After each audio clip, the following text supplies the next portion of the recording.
யோசுவாவின் புஸ்தகம் 1ஆம் அதிகாரம் 5வது வசனம். நீ உயிரோடு இருக்கும் நாளெல்லாம் ஒருவனும் உனக்கு முன்பாக எதிர்த்து நிற்பதில்லை. கவனிக்கிறீங்களா? இது சாத்தியமா? இது நடக்குமா? ஹலோ, இந்த உலகத்துல 850 கோடி ஜனம் இருக்கு. குடும்பத்திலேயே நமக்கு எதிராக நிறைய பேர் இருக்காங்க. ஃப்ரெண்ட் சர்க்கிள் இருக்காங்க, தொழில இருக்காங்க, வேலை பார்க்கிற இடங்கள்ல இருக்காங்க, ஊருக்குள்ள இருக்காங்க, பட்டணத்துக்குள்ள இருக்காங்க, நாட்டுக்குள்ள இருக்காங்க. ஆனா வேதம் சொல்லுது, சாத்தியமில்லாத ஒன்றை சொல்லுது. நீ உயிரோடு இருக்கும் நாளெல்லாம் ஒருவனும் உனக்கு முன்பாக எதிர்த்து நிற்க முடியாது. சாத்தியமற்ற ஒரு காரியம். பைபிள் ஒரு நாளும் சாத்தியமில்லாததை சொல்லுவதில்லை. ஆமென் சொல்லுவோமா? சாத்தியமில்லாததை சொல்லுகிறது வேதம் அல்ல. என் தேவன் அதை சொல்ல மாட்டார். ஒருவர் எதிர்த்து நிற்க முடியாத ஒரு பலன் இருக்கா? ஒருவருக்கு அப்படிப்பட்ட ஒரு ஆற்றல் இருக்கிறதா? ஒருவனுக்கு யாருமே எதிர்த்து நிற்க முடியாத ஒரு ஆற்றல், ஒரு வல்லமை, ஒரு சத்துவம், ஒரு பலன் ஒரு மனிதனுக்கு அப்படி இருக்கிறதா என்றால் நீங்க பார்க்க முடியாது. எங்கேயும் பார்க்க முடியாது. இங்க நிப்பா, அங்க அடி வாங்கி முடிஞ்சிருக்கும். இது ரொம்ப முக்கியமா நம்ம கவனிக்க வேண்டிய மிக முக்கியமான ஒரு வேத பகுதி. ஆகையினால வேதம் சொல்லுகிறது நிறைவேறும், நடக்கும். அது எனக்கு சாத்தியம், உங்களுக்கு சாத்தியம் என்பதை நீங்க முதல்ல விசுவாசிங்க. கர்த்தருடைய பிள்ளைக்கு அது சாத்தியம். கர்த்தருக்கு ஸ்தோத்திரம் உண்டாகட்டும். எவ்வளவு பெரிய பெரிய ஆட்கள் இருக்காங்க, எவ்வளவு பெரிய பெரிய ஜனம் இருக்கு, ராணுவம் இருக்கு, ஆயுதங்கள் இருக்கு, பயிற்சிகள் இருக்கு, எவ்வளவோ பயிற்சிகள். என்னெல்லாமோ பண்ணனவனுக்கு முன்னால நீ நிப்ப, அவன் நிக்க மாட்டான்றார். இது எப்ப சொல்லுகிறார் என்றால் யோசுவா கிட்ட சொல்றார். இதான் முதல் முறையாக கர்த்தர் யோசுவாவோடு இடைபடுகிறார். யோசுவா புத்தகத்துல முதல் அதிகாரத்துல கர்த்தர் யோசுவாவோடு இடைபெறுகிற நேரத்துல சொல்லுகிறார், பலம் கொண்டு திடமனதாக இரு. நீ பலப்படணும், நீ திடப்படணும், நீ பலப்படணும், திடப்படணும். ஏன் அப்படி பலம் இல்லாம இருக்கிறான்? ஏன் திடம் இல்லாம இருக்கிறான்? இங்க இருக்கிற கர்த்தருடைய பிள்ளைகள் நல்ல, இன்று மட்டும் இல்ல, தொடர்ந்து ஒரு சில செய்திகள் இதன் அடிப்படையில் உங்களுக்கு கொடுக்கப்படும். நிறைய பேர் பலப்பட்டுருவீங்க, நிறைய பேர் பலப்பட்டுருவீங்க. ஆமென் சொல்லுவோமா? அல்லேலூயா. கர்த்தருக்கு ஸ்தோத்திரம் உண்டாகட்டும். கவனிக்கிறீங்க, இந்த சந்தர்ப்பம் எப்பப்பட்ட ஒரு சூழ்நிலையில யோசுவாவிடத்துல கர்த்தர் பேசுகிறார். கர்த்தர் எப்படிப்பட்ட சூழ்நிலையில் பேசுகிறார் என்றால்,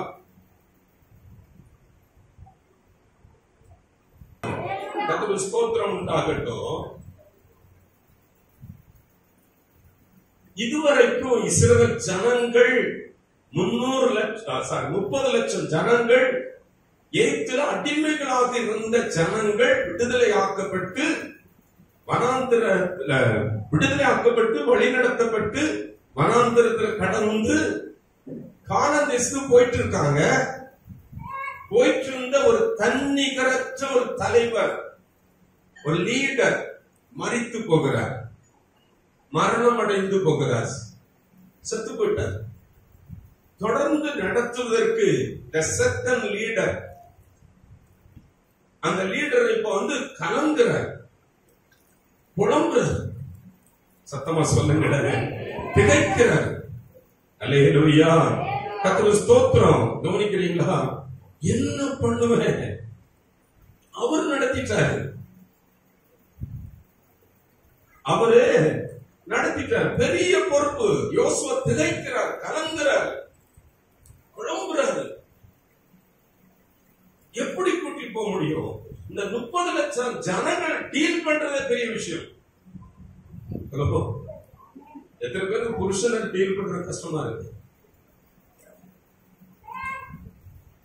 எத்தனை பேருக்கு ஒய்ஃபை டீல் பண்ற கஷ்டமா இருக்கு? எத்தனை பேருக்கு குழந்தைகளை டீல் பண்ற கஷ்டமா இருக்கு? 30 லட்சம் ஜனம், எத்தனை லட்சம் குடும்பங்கள், எத்தனை விதமான மக்கள் இவங்களை டீல் பண்ணணும். ஐயோ, ஒவ்வொன்றும் ஒரு ரூட்ல இருக்கும். கவனிக்கிறீங்களா? நான் சபையில் மட்டும் வேறையா இருக்கா? எல்லாம் வேற வேற ரூட்ல. சொல்லுங்க, டீல் பண்ற ஈஸி இல்ல. நானே பாக்குறேன், சபை நடத்துற ஈஸி இல்ல, மினிஸ்ட்ரி பண்ற ஈஸி இல்ல. ஹலோ, அல்லேலூயா. டீல் பண்ற ரொம்ப கஷ்டம். கண்டுக்காம தூங்கிட்டு அப்படியே போயிட்டு இருக்கலாம், ஒன்னும் பிரச்சனை இல்லை. அது வேற. ஸ்தோத்திரம். இவங்களை ஒருமனப்படுத்துறது எப்படி? 30 லட்சம் ஜனம், கோயம்புத்தூர் ஊரே அப்படி இருக்கு, இவ்வளவு ஜனம். இவங்களை எப்படி டீல் பண்றது? இவங்களை எப்படி ஒருமனப்படுத்துறது? இவங்களை எப்படி ஒரு மந்தையை போல கூட்டிட்டு போறது? இவங்க வழியில வழிவிலகாம இவங்களை காப்பது எப்படி? நான் சொன்ன இவங்க கேட்பாங்களா? ஐயோ, மோசைக்கிட்டயே எவ்வளவு பண்ணுனாங்க. எங்களை வராது இருக்கிற சாகுக்கா கொட்டிட்டு வந்த கல் எடுத்தாங்களாம் மோசைக்கிட்ட. ஹலோ, கல்லறியும்படி ரெடி ஆயிட்டாங்க. இவனுக்கு லீடர்ஷிப் நமக்கு வேண்டாம்ப்பா, வேற ஒரு லீடர்ஷிப் வச்சு ஏற்றுக்க போறலாம். வந்துதான் இல்லையா? எவ்வளவு பண்ணுனாங்க. இப்ப மோசே மரித்து போனார். நூனின் குமாரன் யோசுவா மேல மோசே கரங்களை வைத்து விட்டார். நீதாப்பா நெக்ஸ்ட் நீ கானான் தேசத்துக்குள்ள கூட்டிட்டு போகணும். கவனிக்கிறீங்களா? கலங்குகிற வேளை, கலக்கம். இது ஒரு பக்கம் ஜனங்களுடைய பிரச்சனை பயங்கரம். இந்த ஜனத்தை கட்டி இழுத்து கொண்டு போய் கரை சேர்க்கணும் கானானுக்குள்ள. ரெண்டாவது என்னன்னா, முன்னால பயங்கரமான யோர்தான் நதி கரை புரண்டு ஓடுது. ஹலோ, கரை புரண்டு ஓடுது. ரிவர் கிராஸ் பண்ணி பழக்கம் இருக்கா? பாலத்துல இல்ல. பாலம் இல்லாம நதிகளை கடந்த பழக்கம் எத்தனை பேருக்கு இருக்கு? இருக்கு. ஒண்ணு இருக்கு இருக்கு. ஒரு சிலருக்கு அந்த அனுபவம் இருக்கு. அல்லேலூயா. எப்படி இவ்வளவு ஜனங்களை 1-2 நாள் தோழ தூக்கியாவது 4 பைசா தூக்குங்கடா அந்த கொண்டு போட்டுடலாம். 30 லட்சத்தை கடக்கணும். அதுல வயசானவங்க 30 லட்சத்துல எவ்வளவு பேர் இருப்பாங்க? குழந்தை குட்டிக்கு எவ்வளவு இருக்கும்? ஹலோ, அல்லேலூயா. இந்த ஜனங்களை அழைத்து கானானுக்குள்ள போகணும். மோசேன்னா செங்கடல அவர் 2 பிளந்துட்டார். நான் என்ன பண்ணுவேன்? இந்த யோர்தான கரவரண்டு ஓடுகிற யோர்தானுக்கு நான் என்ன பண்ணுவேன்? திகைக்கிறது. ஜனங்களுடைய ப்ராப்ளத்தை யோசித்தா மலைக்கு மேல அலபோல நிற்குது. இந்த ஜனங்களையா, ஐயோ, மோசேக்கு சகோதரி மிரியாமை ஒரு தடவை முறுமுறுத்து, உன்கிட்ட மட்டும் தான் பேசுவாரா, கர்த்தர் என்கிட்ட பேச மாட்டாருன்னு குதிக்க ஆரம்பிச்சா ஒரே வாரத்தில் வெண்குஷ்டம் வந்துச்சு. கவனிக்கிறீங்களா? மோசே எவ்வளவு பெரிய சேலஞ்சஸ் சந்திச்சவர், சமாளிச்சு கட்டுறவர். இவருக்கு லீடர்ஷிப் போல ஐயோ நான் பண்ணிக்கிட மாட்டேன் நினைக்கிறேன். அல்லேலூயா. கானான் தேசத்துடைய முகப்பு பாத்தீங்கன்னா என்ட்ரன்ஸ் வந்து எரிகோ கோட்டை உட்கார்ந்துச்சு. கவனிங்க, மிகப்பெரிய ஒரு கோட்டை. கோட்டைன்னா என்னது? ஒரு இந்த லிம்ஸ் கார்டன் இந்த இவ்வளவுக்கா அது கிடக்குது ஏக்கர் கணக்குல கோட்டை, செங்கடல் கிடக்கிற மாதிரி. இது ஒரு பெரிய கோட்டை. அது என்ட்ரன்ஸ் நுழைவு வாயில் அது இரவும் போல பூட்டப்பட்டு கிடக்கு. உள்ள இருக்கவன் எவனும் உள்ள வெளியே வர மாட்டேங்கிறான், வெளியே யாரும் உள்ள போக மாட்டேங்கிறான், க்ளோஸ் பண்ணி வச்சிருக்கு. எப்படி நதியை கடந்தோம்னா அந்த கோட்டைய கடக்கணும். கோட்டைன்னா நீங்க சாதாரண நினைக்காருங்க, நம்ம காம்பவுண்ட் சுவர் மாதிரி 3/4 அடி சுவர் 1.5 அடி சுவர் கிடையாது. ரோடு மாதிரி ரதங்கள் அதுக்கு மேல ஓட்டுகிற, பந்தயங்கள் நடத்துகிற மிகப்பெரிய ஹைவேஸ். நமக்கு இப்ப பாத்தீங்கன்னா இப்ப 2 வழி சாலை நம்ம போடுறது, 4 வழி சாலை போட போறாங்களா? சத்தமா சொல்லிட்டேன். அப்ப 4 வழி சாலை போட்டா இப்படி இருக்கும். அது போல அவ்வளவு அகலத்துல மிகப்பெரிய கோட்டை. அது எவ்வளவு ஏக்கர் கணக்குல அந்த பட்டணத்தை சுத்தி பட்டணம் அப்படியே ஒரு கோட்டை. என்ன பண்ணுவாங்க? அல்லேலூயா. அதன் கதவுகள் எல்லாம் அப்பா மலைச்சு போய் நிக்க. ஏதோ ஒரு சின்ன ஒரு கதவு அடிடா நொறுக்கடா கிடையாது, நொறுக்க முடியாது, தொட முடியாது. காலையில குடும்ப வாழ்க்கைகள், தொழில்கள், பல ஊழிய பிரச்சனைகள், ஊழியங்கள், வாழ்க்கை பிரச்சனைகள், பல திகைப்பு, பல விதமான மன போராட்டங்கள். என்ன பண்ணுவேன்? என்ன பண்ணுவேன் சொல்லுங்களேன். அல்லேலூயா. என்னாகமத்தின் புத்தகத்துக்கு போகும் 13ஆம் அதிகாரம். இப்ப வாசிப்போம். 28வது வசனத்திலிருந்து நம்ம படிக்கிறோம். ஆனாலும் அந்த தேசத்திலே குடியிருக்கிற ஜனங்கள் பலவான்கள், பட்டணங்கள் அரணிப்பானவைகள். வாசிக்க தொடர்ந்து. மிகவும் பெரியவர்களுமாய் இருக்கிறது. அங்கே ஏனாக்கின் குமாரனையும் கண்டோம். அமலேக்கியர் தென்புறமாக தேசத்தில் குடியிருக்கிறார்கள். ஏத்தியரும் எபூசியரும் எமோரியரும் மலைநாட்டில் குடியிருக்கிறார்கள். கானானியர் கடல் அருகேயும் யோர்தான் அண்டையிலும் குடியிருக்கிறார்கள் என்றார்கள். அப்பொழுது காலேப் மோசேக்கு முன்பாக ஜனங்களை அமர்த்தி, நாம் உடனே போய் அதை சுதந்திரித்துக் கொள்வோம், நாம் அதை எளிதாய் ஜெயித்துக் கொள்ளலாம் என்றான். அவனோட கூட போய் வந்த மனிதரோ, நாம் போய் அந்த ஜனங்களுடைய எதிர்க்க நம்மாலே கூடாது, அவர்கள் நம்மை பார்த்திலும் பலவான்கள் என்றார்கள். நாங்கள் போய் சுற்றி பார்த்து வந்த அந்த தேசம் தன் குடிகளை பற்றிக்கிற தேசம். நாங்கள் அதிலே கண்ட ஜனங்கள் எல்லோரும் மிகவும் பெரிய ஆட்கள். அங்கே ராட்சதர் பிறவியான ஏனாக்கின் குமாரராகிய ராட்சதரையும் கண்டோம். நாங்கள் எங்கள் பார்வைக்கு வெட்டுக்கிளிகளை போல இருந்தோம், அவர்கள் பார்வைக்கு அப்படியே இருந்தோம் என்று சொல்லி, இப்படி இஸ்ரவேல் புத்திரருக்குள்ளே தங்களை சுற்றி பார்த்து வந்த தேசத்தை குறித்து துர்ச்செய்தியை பரப்ப செய்தார்கள். அல்லேலூயா. கர்த்தருக்கு ஸ்தோத்திரம்.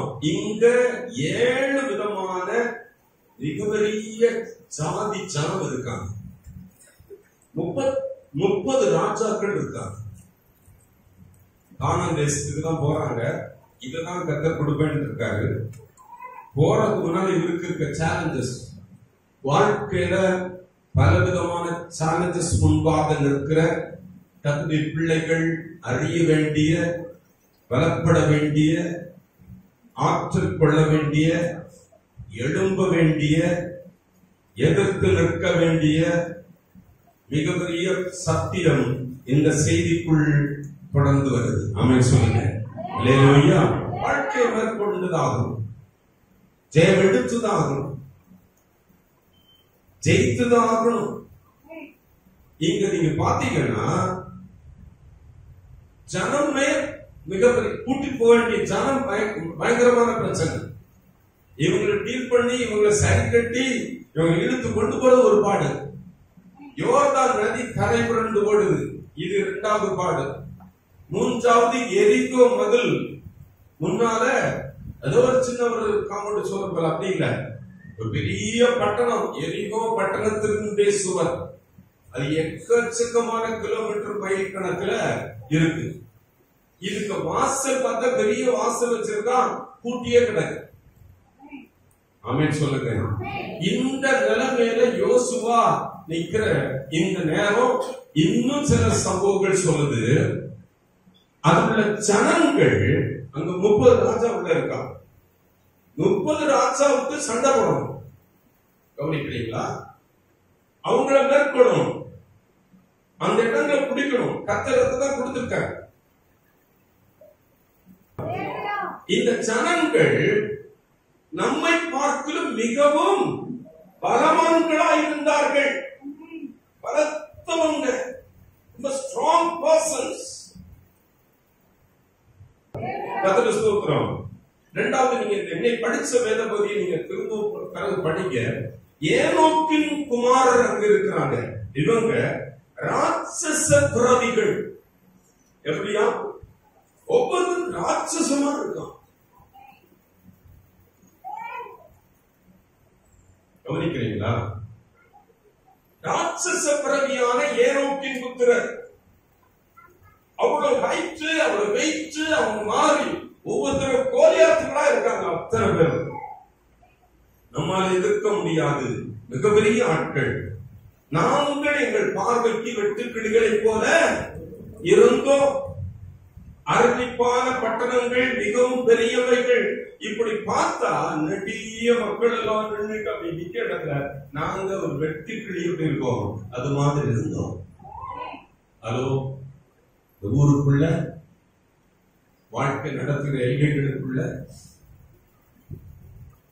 நம்ம அப்படியே ஒரு என்ன இருக்கு, என்ன வாழ்க்கை, நான் யார், நான் சின்னவன், எனக்கு ஒண்ணும் இல்லை. ஹலோ, எனக்கு ஒண்ணும் இல்லை. எனக்கு யார் இருக்கா? நமக்கு சப்போர்ட்டா யார் இருக்கா? பணம் காசு தேவைன்னா யாராவது வராங்களா? யாராவது சாட்சி ஏதாவது செய்யறாங்களா? ஹலோ, கவனிக்கிறீங்களா? இந்த மனநிலை எனக்கு இந்த ஊழியை துவக்கும் போது கவனிக்கிறீங்களா? ஒரு நாளைக்கு ₹1 வச்சு ₹365 என் கையில நான் பழைய வேலையை ரிசைன் பண்ணி வருகிற போது, அங்குள்ள அக்கௌண்ட்ஸ் எல்லாம் செட்டில் பண்ணி வரும்போது வெறும் 300 சில ரூபாய் மட்டும்தான் என் கையில இருந்தது. 10 பைசாக்கு வேற வழி இல்லை, சம்பளம் இல்லை, யாரும் வருமானம் கொடுக்க இல்லை. என்னுடைய அப்பா அம்மா என்னுடைய சம்பளத்துல மாசத்தோறும் உதவி வாங்கிட்டு இருக்காங்க. எனக்கு யாரும் இல்லை. ஹலோ, கவனிக்கிறீங்களா? ஒண்ணும் இல்லை. என்னுடைய பேக்ரவுண்ட் இப்படி மோசமா இருக்கு, நான் நல்லா இல்லை. என் ஊழியத்தில் ஒண்ணுமே இல்லை. ஊழியம் செய்கிறேன், எனக்கு என்ன இருக்கு? ஹலோ, யாராக இருந்தாலும் இன்னைக்கு காலையில கூட இங்க வந்து உட்கார்ந்த பிறகு வசனத்தை தான் நான் பார்த்துட்டு இருந்தேன். உனக்கு இருக்கிற இந்த பலன் என்ன இருக்கு? இன்னைக்கு இந்த பலன், இந்த பலன் என்ன பலன் உங்களுக்கு இருக்கு? யோசிங்க. இந்த பலன், இந்த பேக்ரவுண்ட், இந்த சூழ்நிலை, இந்த மனநிலை, இந்த பொருளாதாரம், இந்த விதமான ஒன்றுமில்லாத நிலைமை,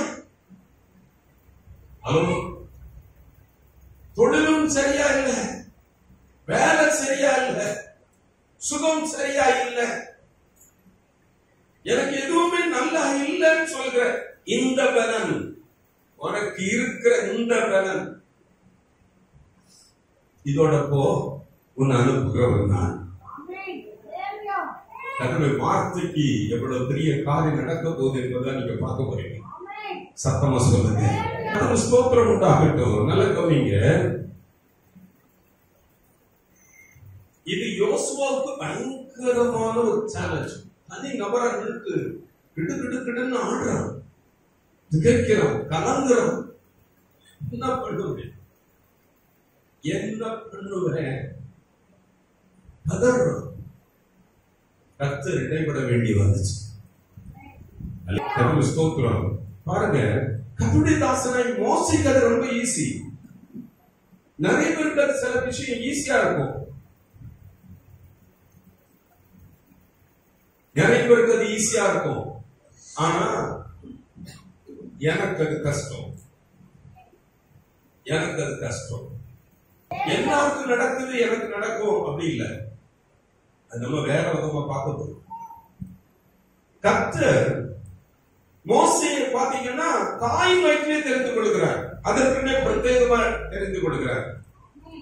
ஆண் பிள்ளைகளை கொன்று போட வேண்டும் என்ற இடத்தில் அவரை காப்பாற்றுகிறார். சத்தமா சொல்லுங்க. பாருங்க,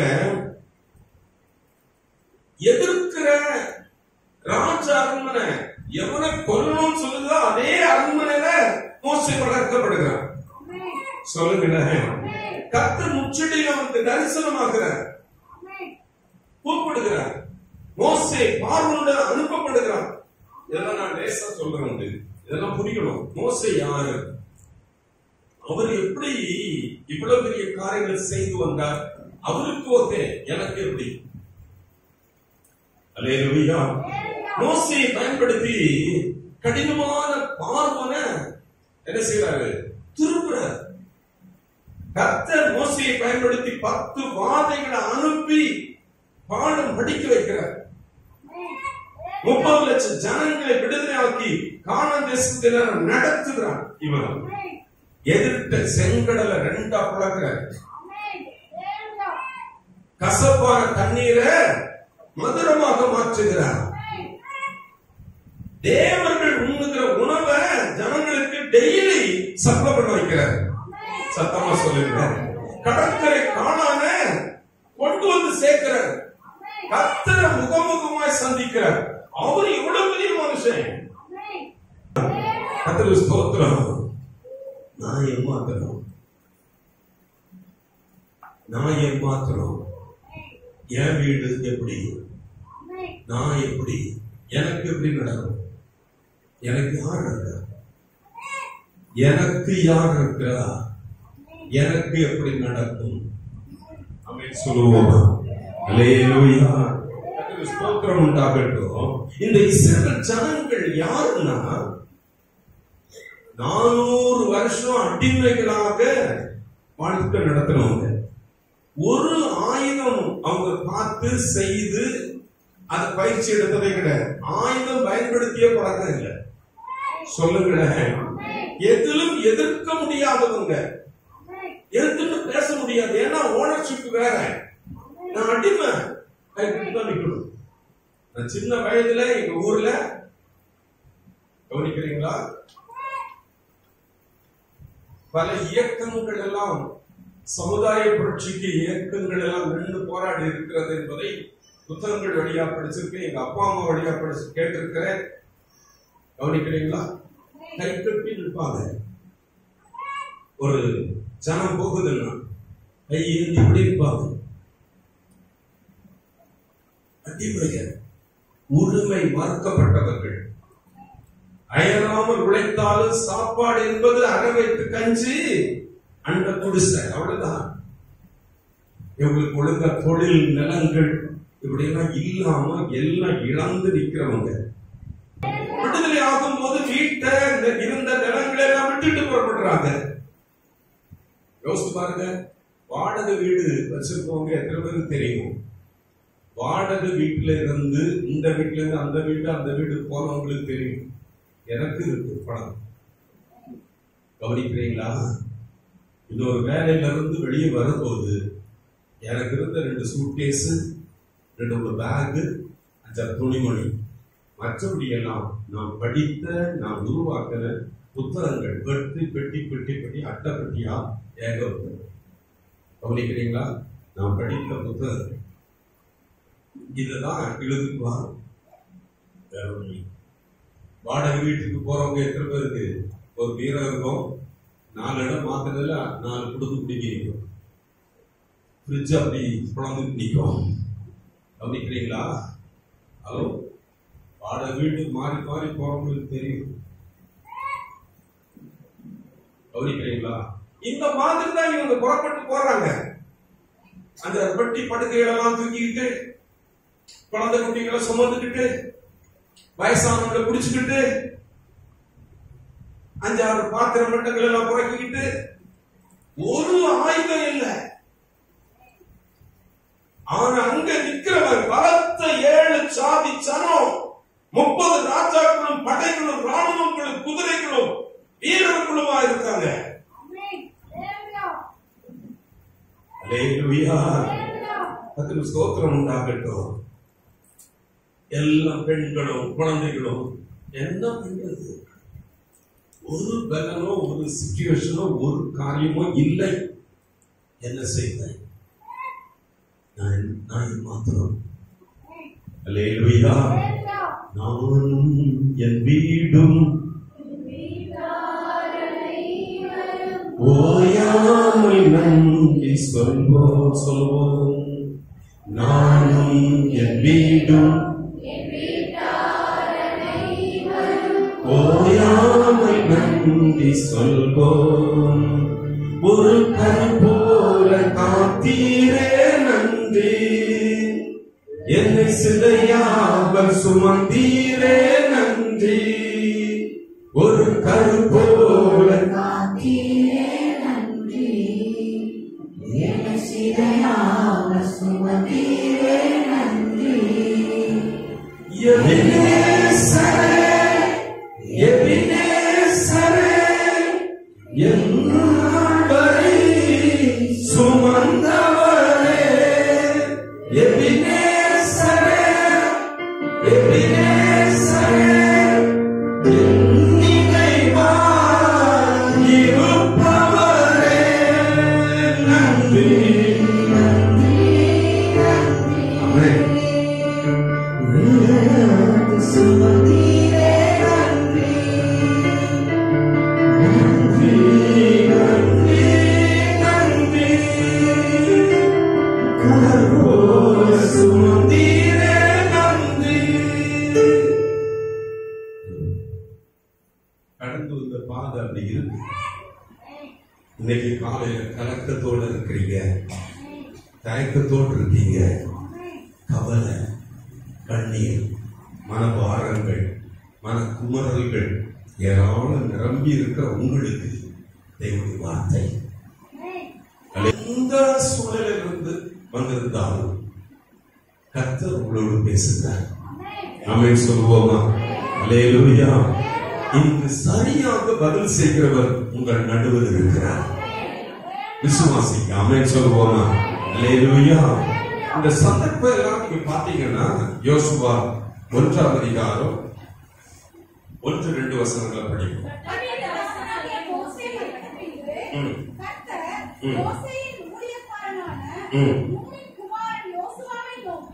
இப்ப கவனிக்கிறீங்களா? ஒரே ஒருத்தருக்கு மேலதான் அந்த ரெஸ்பான்சிபிலிட்டி இருக்கு. குடும்ப பொறுப்பு, எதிர்கால பொறுப்பு, ஊழிய பொறுப்பு, வாழ்க்கையின் பொறுப்பு, தொழில் பொறுப்பு, வேலை பொறுப்பு இருக்கிற பிள்ளைங்க கவனிக்கிறீங்க. இதுவரைக்கும் ஈஸி. யாரோ ஒருத்தர் நடத்துறாங்கன்னா அதுல அப்படியே சும்மா ஒண்ணும் பெருசு இல்லை, ஜாலியா அப்படி எப்படி போயிடலாம். தனியா நிற்கும் போதுதான் தெரியும். சொல்லுங்க அல்லேலூயா.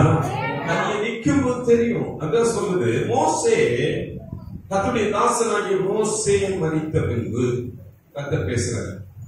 2ஆம் வசனம், என் தாசனாகிய மோசே மரித்து போனான். அந்த இடத்துல ஆள் இல்லை. இப்போ ஏற்கனவே இன்னொரு வசனம் படிச்சு பாருங்க. உபாகமம் 34ஆம் அதிகாரம் 9வது வசனம். மோசே நூனின் குமாரனாகிய யோசுவாவின் மேல் கைகளை வைத்தபடியினார். யார் இனி பொறுப்பு? யோசுவா.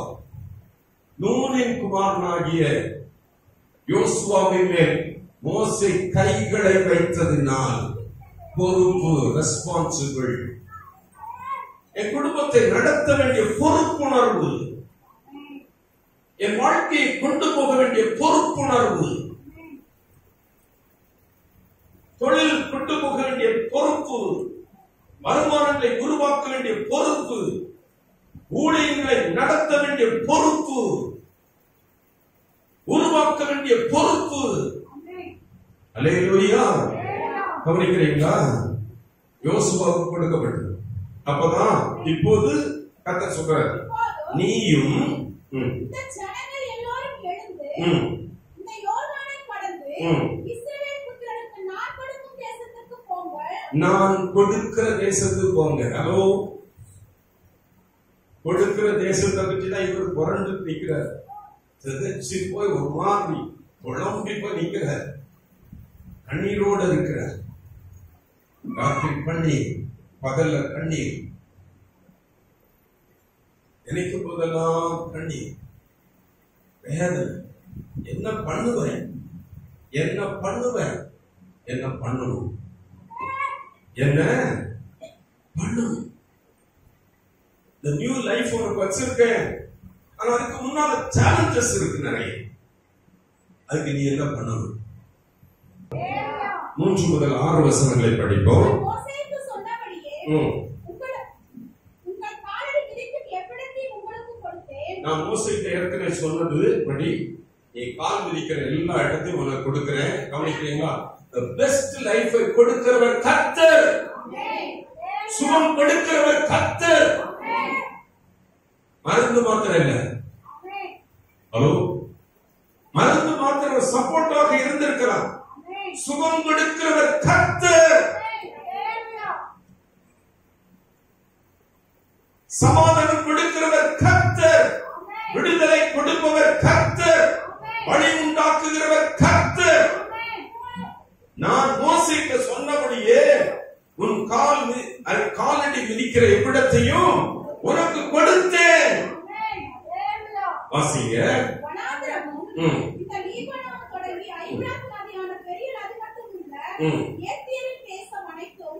சூரியன் அஸ்தமிக்கிற திசையான பெரிய சமுத்திரம் வரைக்கும் உங்கள் எல்லையா இருக்கும். கவனிக்கிறேன். உனக்கு இதெல்லாம் வச்சு உன் கையில கொடுக்கிறேன். தரிசனமா பாருங்க. கர்த்தர் இதை எனக்கு கையில கொடுப்பான். இது எனக்கு வரும். இந்த மாதிரி எனக்கு நடக்கும். இந்த மாதிரி நம்முடைய சபை வளரும்.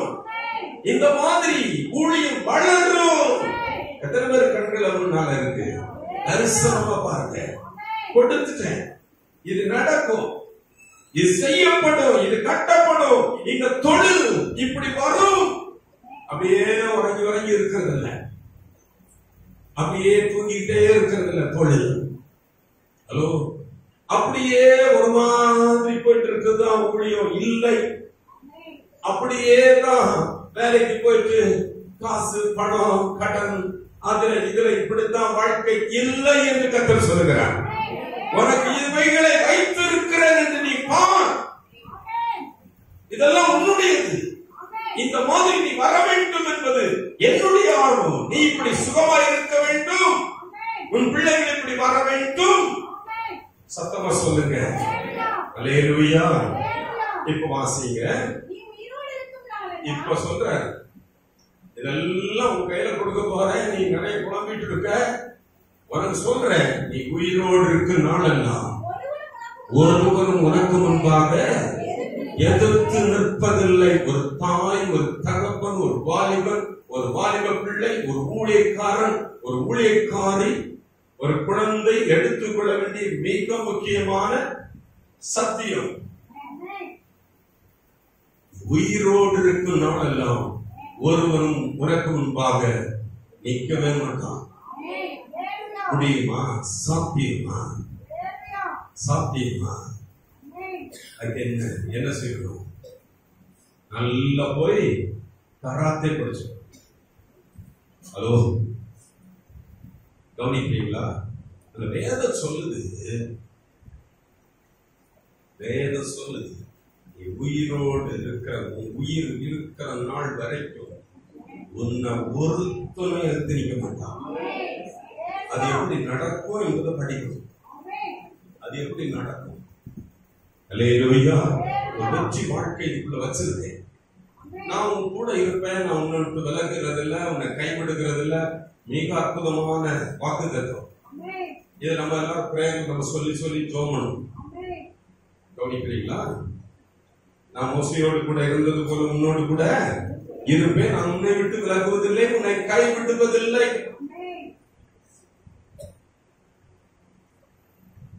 எவ்வளவு பெரிய சாமர்த்தியமா இருந்தாலும் இன்னைக்கு சாமர்த்தியத்தை பேச நாளைக்கு இன்னொரு போட்டு தள்ளி போயிடுவோம். இல்லன்னா நம்ம கைய காலை கட்டி தூக்கி கொண்டு உள்ள போட்டுருவோம். ஆனா ஒருத்தருமே நிற்க முடியாது என்றால் இது வேற வல்லமை, இது வேற சத்துவம், இது வேற பவர், இது வேற பலன். ஆமென் சொல்லுங்க. அல்லேலூயா. இந்த பலனை இந்த சபையின் அனைத்து பிள்ளைகளும் அறிய வேண்டும். ஊழியர் செய்கிற பிள்ளைகள் அறிய வேண்டும். கர்த்தரால் ரட்சிக்கப்பட்ட ஜனமே நீ பாக்கியவான், நீ அறியணும். ஆமென் சொல்லுங்க. இப்ப பாருங்க, நம்ம 2 வசனத்தை விட்டுட்டு 9ஆம் வசனம் படிப்போம், இல்ல 6ஆம் வசனம் படிப்போம். எனவே கவனிங்க, எந்த நிலைமையில இருந்து கொண்டிருந்தாலும் சரி, பலம் கொண்டு திடமனதாக இரு.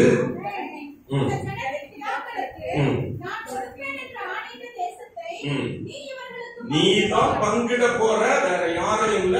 நல்ல ஸ்ட்ராங்கா இருக்கு, உள்ள இருக்க கலக்கத்தை எடுத்துரு. நீ தான் நடத்தணும், நீ தான் கட்டணும், நீ தான் உருவாக்கணும். சத்தமா சொல்லுங்க. அல்லேலூயா.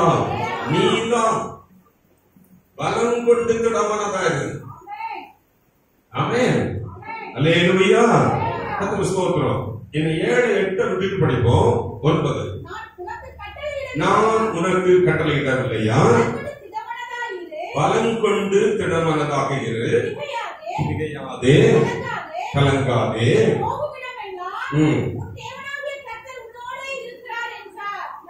அல்லேலூயா. இங்க ஏற்கனவே ஆட்டம் கட்டிட்டு நிக்கிறார். என்ன பண்ணுவேன்? அவரு என்ன பண்ணிருப்பாரு? மோசே செத்து போயிட்டாரு, இப்ப நமக்குதான் நான் தான் செய்யணும்னு சொல்ற இடத்துல நிறைய மனக்குழப்பங்கள், மன போராட்டம். இந்த 31 ராஜாவை நினைச்சாலே கலங்குது. யோர்தான் நதியை கடக்கிறதே கலங்குது. இந்த ஜனக்கூட்டம் பண்ற அட்டகாசம் இருக்கு பாருங்க. கூட்டிட்டு போண்டிய ஜனம் எல்லாம் ஒழுக்கமான ஜனம்னா பரவாயில்ல, சொன்னா சொல் பேச்சு கேட்கறா பரவாயில்ல. கட்டாமுடா ஜனம் 1, 2 இல்ல 30 லட்சம் ஒன்னும் ஒவ்வொன்னா நிக்குது. அப்படிப்பட்ட ஜனத்தை நினைச்சா கலங்குது. அல்லேலூயா. எரிகோவை நினைச்சா கலங்குது. நெடிய ராட்சச பிறவியான ஜனங்கள் யோசுவா போய் பார்க்க போனார். அதெல்லாம் நினைக்கிறார். இப்போ அன்னைக்கு நம்ம போயிடலான்னு சொன்னவருக்கு இன்னைக்கு கணக்குமா இருக்கு. ஹலோ, என்ன பண்றது? இப்ப எனக்கு பொறுப்புன்னு வரும்போது, உங்கள் பொறுப்பு என்று வரும்போது ஆண்டவர் சொல்கிறார், நான் உனக்கு கட்டளை இல்லையா? பலம் கொண்டு திடமனதாக இரு. அல்லேலூயா. நீ போகும் இடமெல்லாம் நான் உன்னோடு கூட இருக்கிறேன். உன் தேவனுடைய கர்த்தர் உன்னோடு கூட இருக்கிறார். ஸ்ட்ராங்கா வச்சுக்க. இது நம்ம வச்சுட்டு தான் இருக்கிறோம், இதெல்லாம் வச்சுட்டு தான் இருக்கிறோம். ஆனா இதற்கும் அப்பா, இந்த கர்த்தர் கூட இருக்கிறார் என்பதற்கு அப்பா அவர் சில காரியங்களை கற்றுக் கொடுக்கிறார். அல்லது சரீரத்துக்கு ஒரு பலம் வேணும்னா கார்போஹைட்ரேட் நல்லா சாப்பிட்டோம். மாசத்து என்ன சத்து? அரிசி, கோதுமை, தானியங்கள், இதெல்லாம் மாசத்து உள்ளது. கார்போஹைட்ரேட் நல்ல பலமா ஸ்ட்ராங்கான ஒரு பர்சனா இருக்கணும்னா இது வேணும். நல்ல புரதம் சத்துள்ள சாப்பாடு, புரத சத்து, கொழுப்பு சத்துள்ள சாப்பாடு, விட்டமின்கள் உள்ள சாப்பாடு, தாதுக்கள் நிறைந்த சாப்பாடு, நார் சத்து உள்ள சாப்பாடு, நீர், தண்ணீர், இது இருந்தா ஒரு மனுஷன் நல்ல நல்ல பேலன்ஸ்டா நல்லா சாப்பிடறான், திருப்தியா சாப்பிடறான்னா ஒரு உடம்பு நல்ல ஸ்ட்ராங்கா இருக்கும். அவன் பயிற்சி எடுக்கிறான், நல்லா கவனிக்கிறீங்களா? நல்ல ஹார்ட் ஒர்க் பண்றான். 2 ஒர்க் இருக்கு ஹார்ட் ஒர்க்ல. ஒன்று லேப்டாப்ல உட்கார்ற ஒரு ஒர்க், கம்ப்யூட்டர்ல உட்கார்ற ஒர்க். அது ஹார்ட் ஒர்க் தான், மூளைக்கு மட்டும். உடம்பு உழைக்கிற ஒர்க், கடினமா உழைக்கிற உழைப்பு, அது இல்ல இப்படிப்பட்ட ஒர்க்கில் தான் நான் வேலையில் இருக்கிறேன்னா சரியான எக்ஸசைஸ். சத்தமா சொல்லுங்க அல்லேலூயா. சரீரம் உடல் வளர்ச்சிக்கு கட்டுக்கோப்பா இருப்பதற்கு, நோய் இல்லாமல் வாழ்வதற்கு, சரீரம் பேணி பராமரிப்பதற்கு இந்த விதமான 7 தன்மையுள்ள ஆகாரம் தேவை. உடல் எக்ஸசைஸ் தேவை. உழைப்பு இல்லைன்னா எக்ஸசைஸ். ஆமென் சொல்லுங்க அல்லேலூயா. இவைகள் இருந்தா உடல் வாக வச்சுக்கலாம். கவனிக்கிறீங்களா? நோய் இல்லாம இருக்கலாம். ஆனா ஒருவனை எதிர்த்து நிற்க முடியாத ஒரு வாழ்க்கை எங்க இருக்கிறது என்றால் யாரும் நிற்க முடியாது. நிக்கிற போல இருப்பாங்க, அடுத்த செகண்ட் வேற ஒன்று நடக்கும். சத்தமா சொல்லுங்க, அது தேவனுடைய வார்த்தை. சத்தமா சொல்லுங்க, தேவனுடைய வார்த்தைய நம்ம மதிக்கிறது இல்லை. தேவனுடைய வார்த்தையை நம்ம ரொம்ப கவனிக்கிறது இல்லை. தேவனுடைய வார்த்தை நம்ம என்ன செய்கிறது இல்லைன்னு நிறைய ப்ராப்ளத்துல இருக்கிறோம். இங்கதான் நீங்க எதிர்த்து நிற்க முடியாத ஒரு பலன், ஒரு உன்னத பலன் உங்களுக்கு கொடுக்கப்படுகிறது. ஆற்றல் உள்ள நபராக மாற்றப்படுகிறீர்கள், சத்துவம் உள்ள நபராக மாறுகிறீர்கள், வல்லமை உள்ளவர்களாக மாறுகிறீர்கள். ஒரு பலன் உள்ள நபர், யாரும் நிற்க முடியாத ஒரு பலன் தேவனுடைய வார்த்தைக்குள் இருக்கிறது. சத்தமா சொல்லுங்க. நிறைய விஷயங்களை நம்ம படித்து போறோம். நீங்க அப்படி வளரணும். ஆமென் சொல்லுங்க அல்லேலூயா. கர்த்தருக்கு ஸ்தோத்திரம். இப்ப பாருங்க, ஆண்டவர் சொல்லி கொடுக்கிற ஒரு சீக்கிரத்தை சொல்றார். அந்த இடத்தை வாசிங்க. யோசுவா 1ஆம் அதிகாரம் 7-8 வசனங்களை படிப்போம்.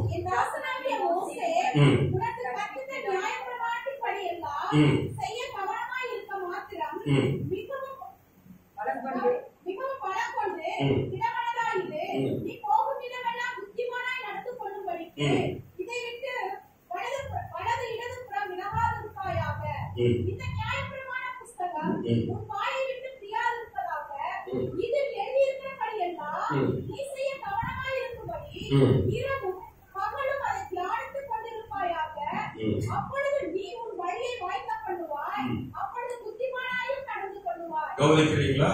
நீ ஸ்ட்ராங்கான பர்சனாக உன் வாழ்க்கை நடத்த வேண்டும், உன் காரியங்களை செய்ய வேண்டும் என்றால் இந்த நியாயப்பிரமாண புத்தகம், தேவனுடைய வார்த்தை, வேத புத்தகம், கவனிக்கிறீங்களா? வேத சத்தியங்கள், வேத சத்தியங்கள், வசனங்கள், தேவனுடைய வார்த்தை. என்னங்க இது நிறைய கேட்டதானே? இல்ல, வேற ஒன்று கொண்டு போகுது. அல்லேலூயா. இந்த நியாயப்பிரமாண புத்தகத்தை படி செய்ய நீ மாத்திரம் கவனமாக இரு. இந்த வசனத்தின்படி நீ செய்ய கவனமாக இரு. உன்னை எதிர்க்க முடியாது. வசனத்தின்படி செய்ய மிக கவனம் செலுத்து.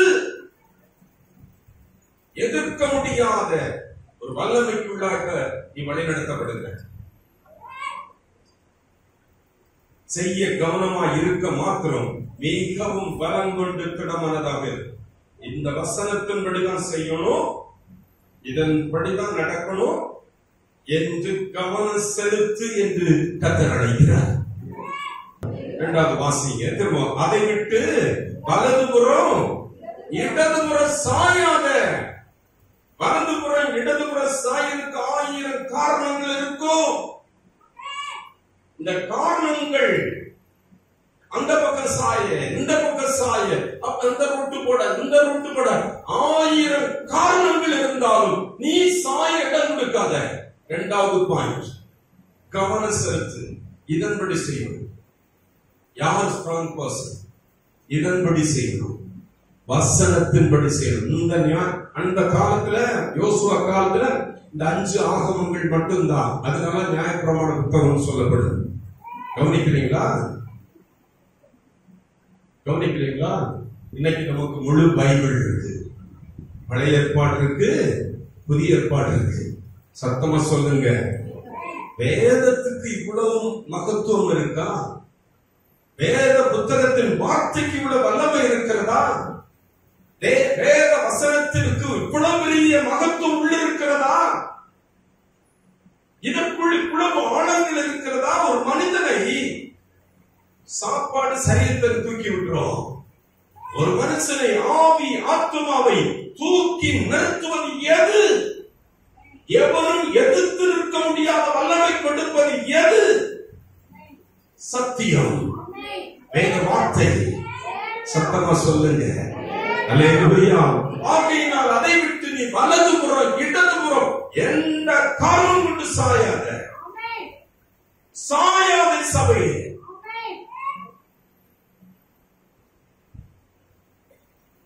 மட்டுமல்ல, அது ஒரு வாயை விட்டு பிரியக்கூடாது. நீ கண்ட உழப்பல் எல்லாம் பேசாமல் வசனத்தில் சொல்லப்பட்டத பேசு. அங்க நிக்க மாட்டான், அங்க இருக்காது, அது காணாது, ஓடும், அது நொறுங்கும், அது நொறுமலமாகும், அது வழி உண்டாகும், அது உருவாகும் என்று கர்த்தர் சொல்லுகிறார். அல்லேலூயா. உன் வாயை விட்டு பிரியாது இருப்பதாக அதன்படி எல்லாம் செய்ய நீ கவனமாக இருக்கும்படி இரவு பகலும் அதை தியானம் பண்ணி கொண்டிரு. ஒரு நல்ல பவர்ஃபுல் பர்சனாக இந்த உலகத்தில் வாழ வேண்டும் என்றார், ஒரு வெற்றி உள்ள மகனாக இருக்க வேண்டும் என்றார், ஒரு பலசாலியாக இருக்க வேண்டும் என்றார், ஒரு வல்லமையுள்ள பாத்திரம், மேற்கொள்ளுகிற பாத்திரம் இருக்க வேண்டும் என்றார். வசனம், தேவனுடைய வார்த்தை இரவும் பகலும் அதன் மேல் தியானமாக இரு. அதில் கவனம் செலுத்து, அதன்படி செய்ய கவனமாக இரு. வலதுபுறம் இடதுபுறம் சாயாதே, அதை பற்றியே பேசு. சத்தமா சொல்லு. அப்போ நீ போகும் இடமெல்லாம் புத்திமானாய் நடப்பாய். அங்க எவனும் வந்து நிற்பான், முட்டாளும் மூடனும் வந்து நிற்பான். ஆனா நீங்க அவன் நடுவுல நீ செயல்பட்டுப்பாய். உன் வழி அங்க வாய்க்கும், மற்றவனுக்கு வாய்க்காது. நீ புத்திமான நடப்பாய். சத்தமா சொல்லுங்க. பைபிளை விட்டு விலகி இருக்கிறீங்களா? பைபிள் படிக்கிறது போயிடுச்சு இல்ல? நிறைய பேருக்கு பைபிளுக்கு மகத்துவம் தெரியாம போயிடுச்சு இல்ல, மகிமை தெரியாம போச்சு இல்ல. ஏன் நம்ம தூங்குறோம்? ஏன் நம்ம லைஃப் கீழே படுத்து கிடக்கு? ஏன் நாம் நல்ல வாழ்க்கை வரவில்லை? ஏன் எனக்கு பெஸ்ட் லைஃப் வரல? ஏன் நான் பவர்ஃபுல்லா இல்ல? வேத வாசிப்பே போயிடுச்சு. நான் உங்களுக்கு பிறகு சொல்லுவேன், இன்னும் நிறைய இருக்கு, அதை நீங்க சொல்லி தந்துவிட முடியாது. ஒரு டேஸ்டுக்கு சில வசனங்களை தந்து இன்று முடிக்க விரும்புகிறேன். எரேமியா தீர்க்கதரிசியின் புத்தகம். ஒருவரும் எதிர்த்து நிற்க முடியாதுன்னா பைபிள் வசனத்தை குறித்து சொல்லுது. விளக்கங்கள் எல்லாம் அடுத்த வாரங்கள் தொடர்ந்து கேட்க போறோம். கவனிங்க. எரேமியா 5ஆம் அதிகாரம் 14வது வசனம்.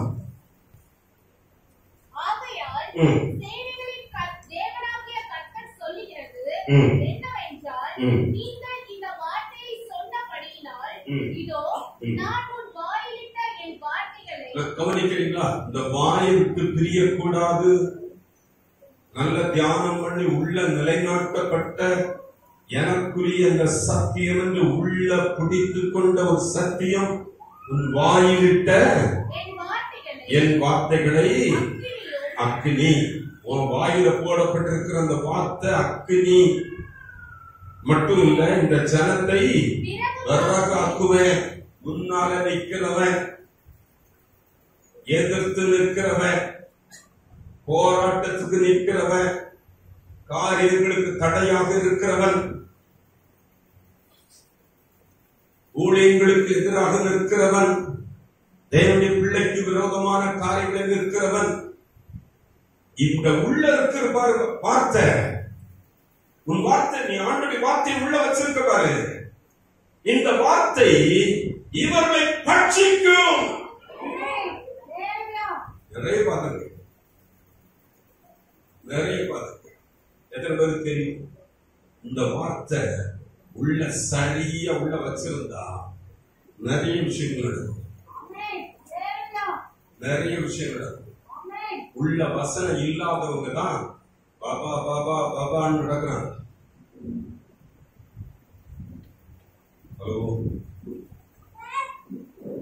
நிறைய ஏரியாக்களை பட்சிக்கும். அது வரதா மாறிடும். நிறைய விஷயங்கள் அது வரதா மாறிடும். உனக்குள்ள இருக்கிற அந்த வார்த்தை சரியாக நீ பயன்படுத்த கற்றுக்கொண்டால் அங்க இருக்கிற அத்தனை பட்சிக்கும். சொல்லுங்க, பட்சிக்கும். சத்தமா சொல்லுவோமா? இவருடைய சூழலை, இவருடைய காரியங்கள், இவளுக்கு எதிர்காலங்கள காரியம் எதெல்லாம் நமக்கு விரோதமா இருக்கோ அதை பட்சித்து அதை நிர்மூலமாக்கி ஒண்ணு இல்லாம பண்ணிடும். எவ்வளவு நிப்பாரா? நிக்க முடியுமா? அதுல வளர பழகிருக்கீங்களா? கர்த்தருடைய வார்த்தைக்கு இவ்வளவு முக்கியம் இருக்கு. இந்த பைபிள் நம்ம கையில கொடுக்கப்பட்டிருக்கு. இந்த பைபிளுக்கு முக்கியத்துவம் தெரியாம நம்ம ஏதோ நடந்துட்டு இருக்கோம்ல, வாழுகிறோம்ல. இந்த பைபிள் நம்ம கையில இருக்கு. இதுக்கு இம்பார்ட்டன்ஸ் நம்ம தெரிகிறது இல்லைல்ல. தரங்கம்பாடிக்கு போயிட்டு வரும்போது தான் தெரிஞ்சது என்னையும் நம்மையும் கர்த்தர் எவ்வளவு நேசித்திருக்கிறார்.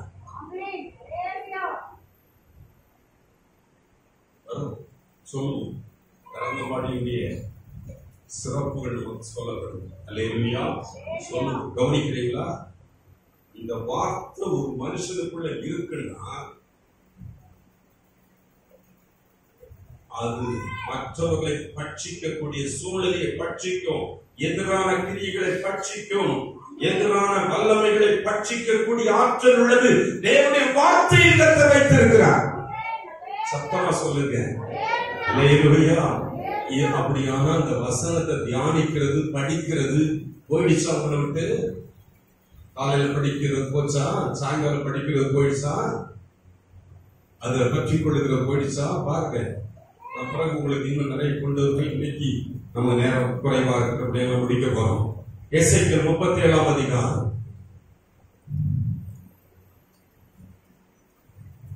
எசேக்கியேல் 37:7 வாசிப்போம்.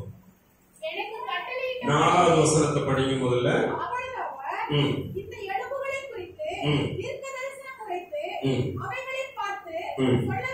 சொல்ல வேண்டியது கவனிக்கிறீங்களா? உள்ள சொல்ல வேண்டிய வார்த்தை, வார்த்தை தேவனுடைய வார்த்தை உள்ள உட்கார்ந்து இருக்குன்னா நீ அதை எடுத்து சொன்னால் தேவனுடைய வார்த்தை சொன்னபடி ஆகும். அதான் சொல்லிக் கொடுக்கிற. தேவனுடைய வார்த்தை சொன்னபடி ஆகும். 7வது வசனம் படிங்க. நான் வார்த்தையை சொன்னேன். கர்த்தருடைய வார்த்தை அவர் எனக்கு இப்படி சொல்லுனாரு, அதன்படி நான் சொன்னேன். நான் சொல்லுகையில் ஒரு இரைச்சல் உண்டாயிற்று. இதோ அசை உண்டாகி ஒவ்வொரு எலும்பும் தன் எலும்போடு சேர்ந்து கொண்டது. கர்த்தருடைய வார்த்தையை பயன்படுத்துகிற பிள்ளைகளுடைய வாழ்க்கையில் சூழ்நிலை எதுவாக இருந்தால் அது உருவாக்கும். சத்தமா சொல்லுங்க. உருவாக்கும் ஆற்றல் கொண்டது, செயல்படும் ஆற்றல் கொண்டது. நாட்களை இன்னும் அதிகமா சொல்லித் தருவேன். 3வது எரேமியா 23ஆம் அதிகாரம் 29ஆம் வசனம்.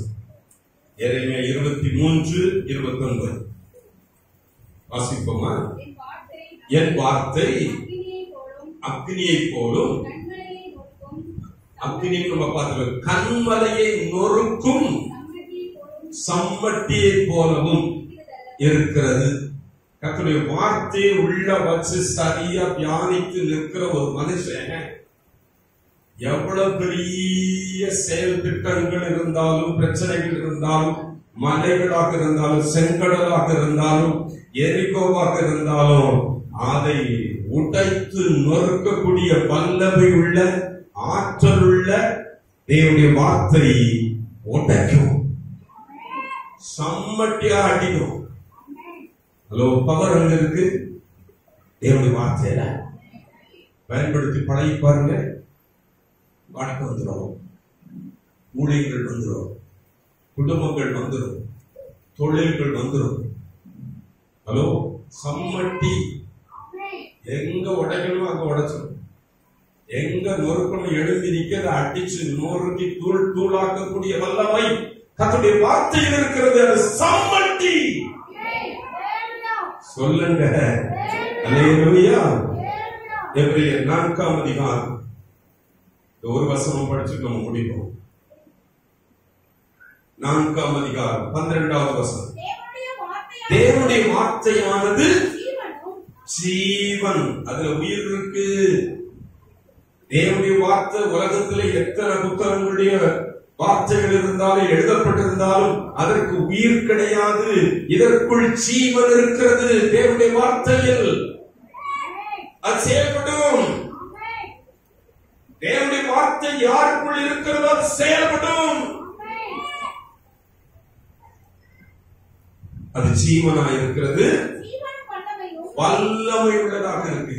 வசனத்துக்குள்ள வல்லமை இருக்கு. பயன்படுத்துற பிள்ளைகள், வசனம் பயன்படுத்தி பழகுற பிள்ளைகளுக்கு அது வேண்டாத காரியங்களை பட்சிக்கும், வேண்டிய காரியங்களை உருவாக்கும், இன்னும் பல விஷயங்களை தவிடுபடியாக்கும். சத்தமா சொல்லுங்க, தவிடுபடியாக்கும். சம்மட்டி. இப்ப நம்ம பார்க்கிறோம், வாசிங்க. அது தேவனுடைய வார்த்தை இருபுறமும் கருக்குள்ள பட்டயத்திலும், எந்த ஒரு பட்டயத்திலும் கருக்குள்ளது. கருக்குன்னா நம்ம வச்சுக்க கத்தியெல்லாம் ஒரு பக்கம் விட்டோம், ஒரு பக்கம் விட்டோம். இருபுறமும் வெட்டக்கூடிய கத்தி தேவனுடைய வார்த்தை.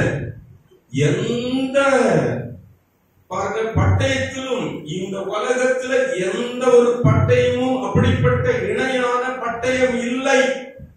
பட்டயத்திலும் கருக்குள்ள பட்டயம் தேவனுடைய வார்த்தை. நறுக்குன்னு குத்திரும், அது உருவ குத்தும். சத்தமா சொல்லுங்க அல்லேலூயா. நறுக்குன்னு குத்தக்கூடிய ஒரு வார்த்தை உள்ள தேவனுடைய வார்த்தை. எந்த மனுஷனின் ஆவியை, ஆத்துமாவை வாசிங்க, ஆத்துமாவையும் ஆவியையும் கணுக்களையும் ஊனையும் பிரிக்கத்தக்கதாக உருவ குத்துகிறதாக இருதயத்தின் நினைவுகளை யோசனைகளை அறுத்து பிரிச்சு கொடுக்கிறோம். சத்தமா சொல்லுங்க. எந்த மனுஷனுடைய எண்ணங்களை உள்ள போய் குத்தக்கூடிய ஒரே ஒரு வார்த்தை, எந்த மனுஷனுடைய நினைவுகளை குத்தக்கூடிய ஒரு வார்த்தை, சிந்தனைகளை, நினைவுகளை, தீர்மானங்களை, விருப்பங்களை, கணுக்களை ஊன போய் உள்ள ஊடுருவி கடந்து சென்று உள்ள அந்த சின்ன டாட்ட கூட குத்தக்கூடிய ஆற்றலுள்ள வார்த்தை தேவனுடைய வார்த்தை. சத்தமா சொல்லுங்க, தேவனுடைய வார்த்தை வல்லமை உள்ளது. எனக்கு இன்னொரு ஒண்ணுமே நடக்கலுங்க, மாறவே இல்லைங்க, என்ன பண்றது, நான் மாறவே மாட்டீங்க. இல்லைங்க, என்னுடைய வார்த்தை உள்ள வச்சுட்டு எனக்கு நடக்கணும், நீங்க செயல்பட்டு பாருங்க. உள்ள போய் ஊடுருவி போய் அங்க உணர்வு இல்லாம உட்கார்ந்துட்டு தப்பு தப்பா பண்ணிட்டு இருக்கோம், மோசம் பண்ணிட்டு இருக்கோம், உணர்வே இருக்காது, அது பாட்டு போகும். இந்த வார்த்தை சரியா நீங்க பயன்படுத்துறீங்கன்னா உள்ள போய் எண்ணங்களை, சிந்தனைகளை, தர்க்கங்களை, எந்த பிரச்சனையும் உள்ள போய் மந்தமான இருதயத்தை, விளைநிலம் இல்லாத இருதயத்தை உள்ள ஊடுருவி கடந்து சென்று அதை குத்தி கழிச்சு நாசமாக்கி விட்டுரும், அதை திருப்பி விட்டுரும், அதை மனமாற்றம் அடைய செய்யும், அது மருவமாக்க செய்யும், கிறிஸ்துவுக்குள்ள கொண்டு வந்து விடும். ஆமென் சொல்லுங்க அல்லேலூயா. தேவனுடைய வார்த்தையை அசால்ட்டா நினைச்சுக்கிட்டு இன்னைக்கும் இந்த பைபிள் சும்மா சர்ச்சுக்கு போற அன்னைக்கு இப்படி தூக்கிட்டு வர்றதுக்கு, குடும்ப சோம் பண்றதுக்காக அப்படி வச்சு அப்படி படிச்சுட்டு நேரம் ஆகுது. சும்மா என்ன சோமணி தொலை கண்காணி. ஹலோ, பைபிள் எவ்வளவு கீழே இருக்கு உங்க லைஃப்ல. பைபிள் படிக்கிறது எவ்வளவு மோசமா இருக்கு. இதுதான் உன்னை எந்த நபருக்கு முன்னாலே நிறுத்த முடியும். கர்த்தருடைய வார்த்தையின்படி நடக்கும். வியாதிகள் சுகமா, பிசாசுகள் பயன்படும், மந்திர வல்லமைகள் செயல்படாது. அல்லேலூயா. எல்லா அவயவங்களும் நரம்புகளும் இல்லாதவர்களும் இருக்கிறதாக மாற்றக்கூடிய ஆற்றல் தேவ வார்த்தையில் இருக்கு. பாஸ்டர் கண்டுபிடிச்சிட்டார்ல, நீங்க கண்டுபிடிக்கணும். ஒவ்வொரு லைஃப கட்டுவதற்கு, தேவனுடைய பாத்திரங்களாக வாழ்வதற்கு இந்த சத்தியத்தை உள்வாங்கி எடுத்துக்கொண்டு அதன் மேல புரிய வைக்க, அதை வாசித்து, அதை தியானித்து, அதனோடு கூட பழகி நேரம் செலவிட்டு, அல்லேலூயா, ஒரு வசனத்தை படிச்சு நம்ம ஜெபம் பண்ணுவோம். எரேமியா 15ஆம் அதிகாரம் 16ஆவது வசனம். உம்முடைய வார்த்தைகள் கிடைத்தவுடனே. நல்ல கொஞ்சம் எடுக்கலாம். எரேமியா 15-16 எடுத்துக்கோங்க, வாசிப்பா. உம்முடைய வார்த்தைகள் கிடைத்தவுடனே அவைகளை உட்கொண்டேன். சாப்பாடு 7 விதமான சாப்பாடு சாப்பிட்டா பலசாலியா இருக்கலாம். ஆனா உம்முடைய வார்த்தைகள் கிடைத்தவுடனே உட்கொண்டே சாப்பிட்டாராம். அது எப்படி நல்லா பார்ப்போம் நிறைய. அல்லேலூயா. நான் உட்கொண்டேன், உம்முடைய வார்த்தைகள் எனக்கு சந்தோஷமும் என் இதயத்திற்கு மகிழ்ச்சியுமாக இருந்தது. சேனைகளின் தேவனாய கர்த்தருடைய நாமம் எனக்கு தாரிக்கப்பட்டிருந்தது. ஒரு வெண்கல அரணாக நிற்கிறான். சும்மா வெண்கலம் இல்ல. யோசுவா, எரேமியா இவங்க எல்லாம் முன்னால எவ்வளோ பிரச்சனைக்கு முன்னால் நிற்கிறாங்க. எல்லாமே ஒன்றுமில்லாமல் போனதும், தேவன் எதிர்பார்க்கிற காரியங்கள் உருவாக்கப்பட்டு நிலைநாட்டப்பட்டதும் தேவனுடைய வார்த்தையினால். தேவனுடைய வார்த்தைக்கு முக்கியத்துவம் கொடுக்கிறீங்களா? கொடுக்கிறீங்களா? கலக்கங்கள் மாறும், கவலைகள் மாறும், மன போராட்டங்கள் மாறும், மன பாரங்கள் நீக்கும். தேவனுடைய வார்த்தை உங்களுக்குள்ள செயல்படலன்னா நீங்க வந்த வண்ணமாக இருப்பீர்கள். அல்லேலூயா. தேவனுடைய வார்த்தை வல்லமை உள்ளது. ஜெபம் பண்ணுவோமா?